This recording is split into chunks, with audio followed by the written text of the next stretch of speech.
What is going on, everybody? Welcome back to the Civilization 5 India AI only battle. This is second intro for this episode because I just had a nice little voice crack. So hopefully we don't get too many more of those. But we'll continue. We will do the info addicts at turn 100. I know they're not everyone's cup of tea, but it will be every 100 turns. So don't worry, after today you probably won't see them for a while. So don't worry. But there we go, 2 wonders completed this turn as we speak. Pakistan gets the Hanging Gardens, which is pretty good. They're in the desert, so that's really going to help them getting that extra food growth. And then Terracotta Army is for Marathi, who will gain some extra units. And I think they're going to need it. They're in a pretty busy part of the map. We did get our first war, didn't we? It was Persia v the Mughals, and that is just getting underway. But Persia, their immortal units, certainly going to be giving them a good chance here. I would say, yep, that archer just got absolutely wrecked. I would say Persia's definitely got a good chance here against the Mughals, who have not really started too well. I guess being in the desert doesn't help. It's not an excuse, because all 4 of these civs were kind of in the desert. Harappa's, I guess, done better out of it. It's also been pointed out there are no rivers on the map. Not really sure what to do with that. That information I did not notice. I sensed something was a bit off. Maybe that's what it was, but there are no rivers. We could add some, I guess. Let me know what we should do. I could look at a map of India and sort of add the main ones. How do you want to do it? I think I can add them anyway in the in-game editor. Have a little check. Why not, while we're here? Paint. Yeah, oh no, that's flat land. That looks like a river to me, not flat land. Maybe I can't add them. River. Maybe not then. Okay, well maybe we're just stuck without rivers. Whatever. If it's not so bad. If no one has one, it's not the end of the world. Obviously, it will impact some buildings and stuff, but it's not. I don't think it's the end of the world. As there we go, the first city of the series to fall is the Mughals' capital of Agra, which falls into Persia's control. There were so many resources around here that have just not been settled. So, interesting choice, to go for a city that's fairly far away. But there we go. Also, the Pratiharans have settled another city here. Gupta have also put down their settler to the south. And I think, yep, Maurya has pushed towards Bengal. And Bengal, in turn, had already pushed towards Maurya. So there is more and more filling of the map. India has added another city here as well between Tibet and Pakistan, who themselves have added another city towards the mountains. So there is settling going on, and Siam actually squeezed in some more with one of those other settlers that was lurking around. And now we have a war between Vietnam and Bengal. Okay, Vietnam has these dragon units, the Kung Fu, not Kung Fu, but Kung Fu. But yeah, that's gonna be very difficult. I don't see that going too well. And then, sorry, cough, holding it in. Tibet here has completed Petra. Not too many desert tiles. I think that one is considered a desert, but there you go. Fair enough. That one oil. It is, okay. Interesting tile. 5 oil there.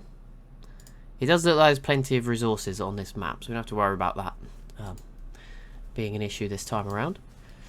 British Raj just, they're chilling. They were very aggressive at the start, but calmed down a bit. Same with the Chola here in the southeast. Pandia has also got their own unique units coming through. Looks like Persia's attack will not get much. Maybe it will. This city's only got 10 defense. I think they just probably hadn't started yet this turn. 4 archers could probably do a pretty good job. There is a catapult coming too. Pakistan completes the Great Wall, which is fantastic for them, defending themselves as the Chola complete the Chichen Itza as well. Burma has denounced Siam. Okay. You know what, I think it might be a bit early for info addicts. Maybe we'll leave it to 150. Or at least 125. There's not too much going on. Gower falling. Vietnam, I would guess, yeah, no way. They push through the mountains into Bengal. I guess there's a chance if Burma was to attack right now, but I don't think that's going to go particularly well.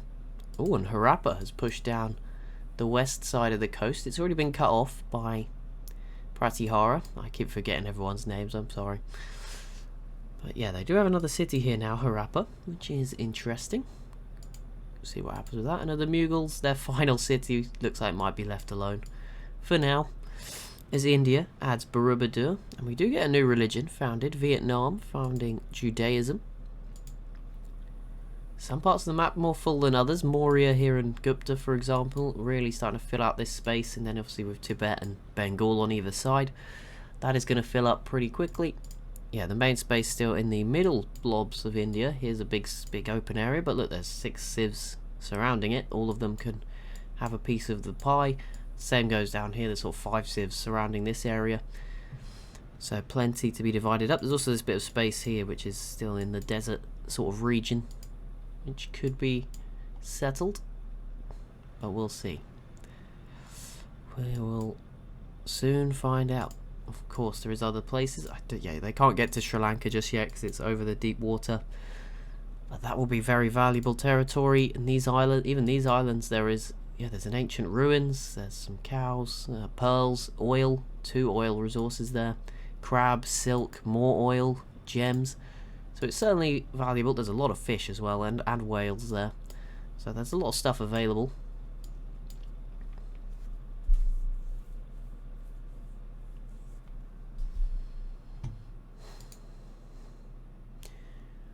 Bengal versus... Okay, there it is. So Burma does attack, and they have put most of their troops through the mountains already, and they have their unique units, the Kyundor conscript. So this should go possibly quite well for Burma. We'll keep an eye on it and see, but yeah, this could go well for them, I think. Pratihara, is that a new city? Nope, that is just a very weird choice of tiles. It did look like a new city on the mini-map, just having that gap.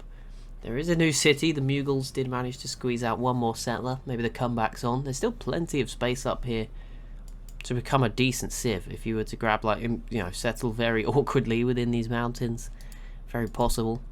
Bengal did peace out with Vietnam, which means they can maybe not defend this city as much and bring more up north, as Vietnam actually completes the Great Lighthouse for themselves. They are... Well, Hanoi is coastal, but Siam's kind of in the way. And obviously we have the wall of the map when we switch to the other side. Pratihara completes the Great Mosque of Jen. Any more settling? Gupta with another city. British Raj still with the same ones. Chola's the same as well. Yeah, not too much new going on in the south just yet. That is a new city, I think. Yeah, this is new for Maurya.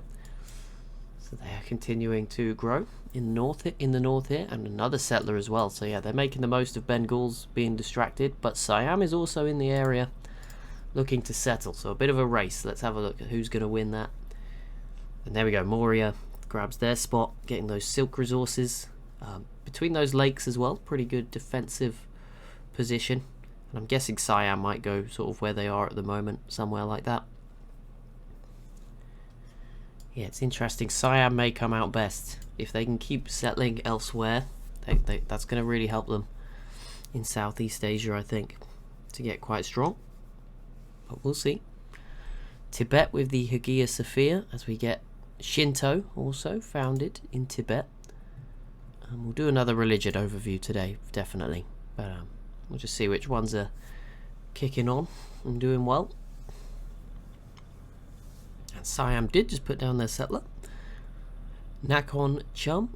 And there we go. What's happened? Burma's peaced out with Bengal. And yeah, they took this city in the peace deal. That's pretty big for Burma. That's sort of a mountain pass. That would have been very difficult to conquer from their side of the mountain. So to get that without having to use any units, pretty useful for Burma. Very useful. But now they're going to have to fight Vietnam, which is pretty big here in Southeast Asia. I do see some Vietnamese settlers also leaving. I feel like because this region is more densely packed with civs, they are more aggressive at settling the rest of the land, whereas the Indian civs have a lot of territory. They can all afford to be a little patient, not too patient, but a tiny bit more patient. But here we go. We'll focus on this war. Pretty big. I think first one that's maybe not I don't want to say meaningless. We've seen cities fall and the Mughals pretty much died, but like you could tell the Mughals were going to lose from the start. And the ones against Bengal, it was kind of hard through the mountains, but this is just a straight up head-to-head between two pretty big neighbours. Siam's maybe thinking about getting involved as well, so keep an eye on that as Vietnam settler does make its way around. Maurya also has another settler now, up and ready to go, as do Gupta, and they have their unique unit, a cavalry unit too. Some Tibet caravans making their way around, trading, making some might. Oh, it looks like Tibet. I was going to say it's going to attack India, but they sort of got open borders, so maybe not. Siam versus Burma. Yes, that was that looked like it was coming. We'll see how Vietnam and Siam can do here together, but that's certainly some more firepower and not what Burma needed to deal with. Oh, never mind. Tibet did declare war on India. They will get kicked out and move back in again, but there we go. This could go very well for Tibet. They have a lot, although India has a lot of troops, particularly in their southern three cities. But yeah, that northern city, very open and exposed. I think they'll have a better time in the south defending. Burma and Vietnam have peaced out, and no cities changed hands. And then, ooh, okay, so British Raj and Tibet, so that's interesting. But yeah, British Raj versus Gupta. British Raj actually have musketmen. That is pretty impressive. Into the Renaissance era for them already. Okay. Little bit ahead of some of the other civs there. That is quite impressive. Well done on getting those. Alright, you know what we'll do? See, that's quite far advanced. We'll do 150, as I said. We'll see what can go wrong. Tibet completes Machu Picchu. But yeah, I have a feeling. I keep thinking they're like ghost troops. It's like a very green, you know, it's like a cartoon ghost color. But there we go. India should defend themselves if they actually tried. That's another question. That they could have defended themselves. They seem to have just given up, which is their own choice, I guess. But yeah, not advisable to just give up. They actually did just move all their troops out the way, so they've conceded defeat. So yeah, India, sorry. Sorry, I'm rooting for Gandhi here. He has sold you down a river because he literally just moved all his troops away from the city. So you've got no hope there. Siam piecing out with Burma. Didn't take anything either. It was a bit of a shame. And there's a peace deal. Yeah, India just threw this game, really. I mean, they had a good religion going. That just seems a bit weird. But whatever. Good for Tibet to continue their growth. And certainly kill off a bit of the competition early on. Settlers are around. Harappa and Pratihara have a couple up. British Raj v Gupta not really starting just yet, as Maurya squeezed in another city, their first coastal city as well, and that pretty much locks off sort of the eastern part of the map from the western part of the map on land. Bengal, oh, that is Maurya versus Bengal as well. This could be interesting if Maurya is to have some success here. They will gain another city at least, I would say here. Yep, they're going to grab Chittagong there. So Maurya growing, and Bengal, my pick, doing a great job. The jinx is back. Maybe that's what it is. Maybe it's been gone for a while. Maybe it's good to have it back. Nature's healing. Balance is being restored.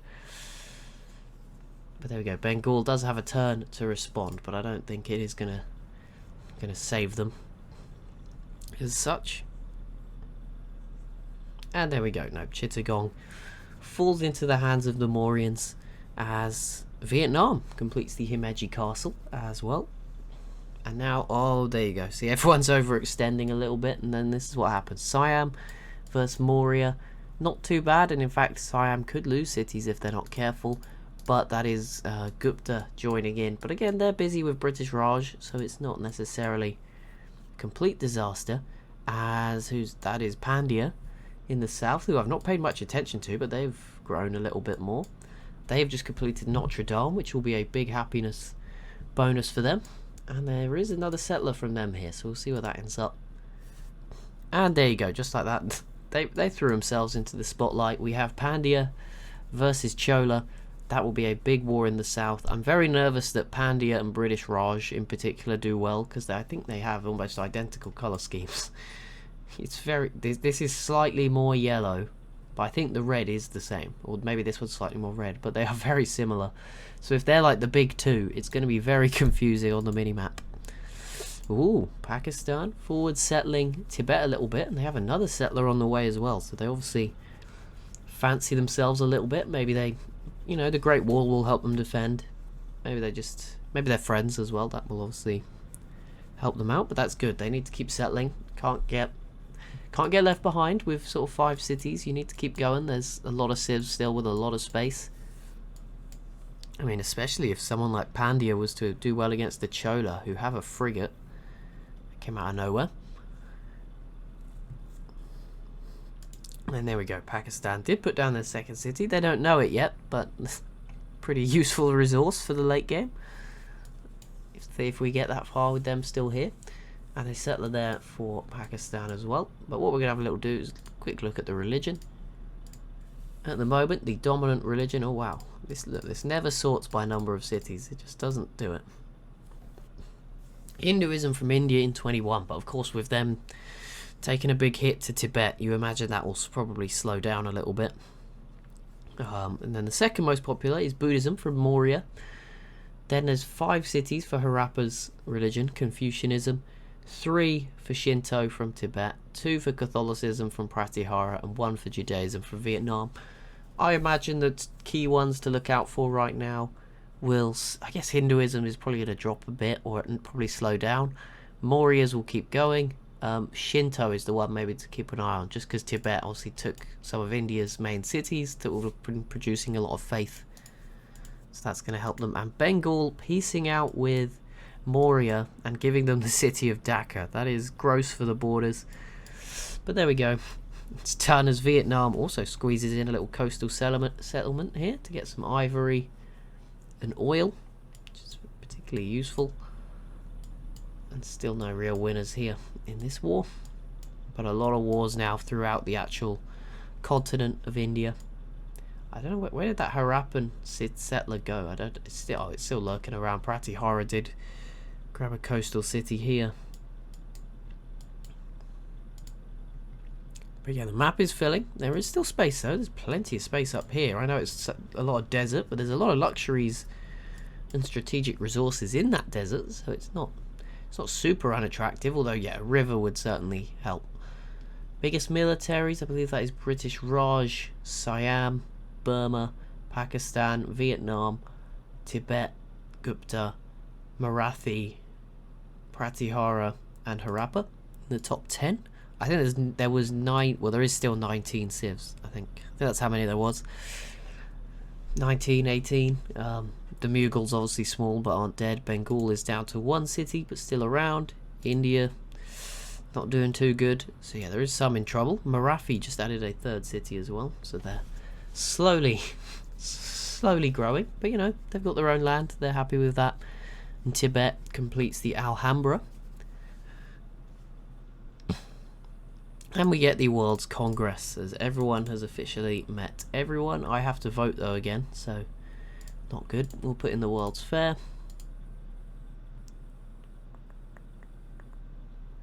Well, if the Chola have frigates, I think they could, in theory, get a settler. Could send settlers to Sri Lanka, so we'll keep an eye on that.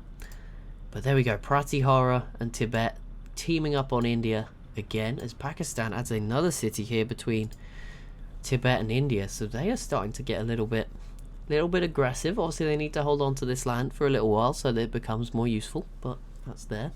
And Pratihara put down another settler here to cut India off from Harappa, and Harappa did put their settler down, but much more local to the territory they already had.